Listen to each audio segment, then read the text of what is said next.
Residents who live on the banks of Vrishabhavati complain of foul odour that causes headache and sickness.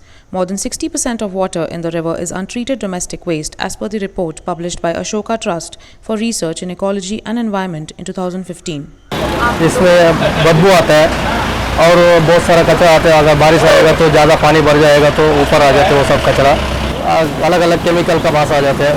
BWSSB has installed 4 sewage treatment plants in Vrishabhavati Valley to treat water. The V Valley STP handles Mailasandra and Doda Bele of 180, 75 and 20 mld respectively.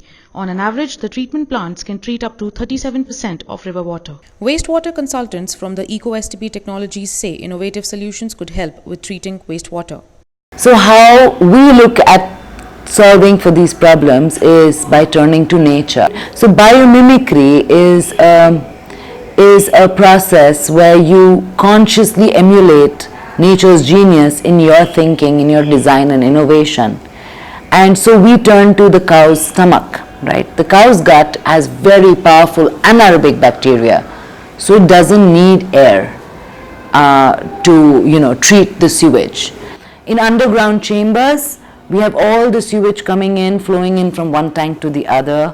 We introduce our anaerobic bacteria in the bottom, and as the sewage flows from one tank to the other, the quality improves, the pathogens get removed. Ashoka Trust for Research in Ecology and Environment says that the trace metals found in the river can be carcinogenic.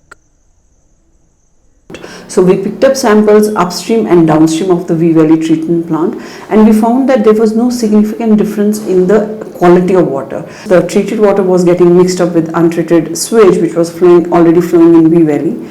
And downstream there were farmers who were using this water for irrigation, which had very high level of pathogens and other organic contaminants. And there are contaminants like trace metals which can bioaccumulate in fish, in food crops, in food produce, and these vegetables which are grown in these areas will come back in our markets, and then we, our kids, and will get impacted. Sewage treatment plant systems which are natural, consume zero power and treats the sewage right from the source can be used as an alternative to protect water bodies. This is Mehak Khajuria from the CityCast.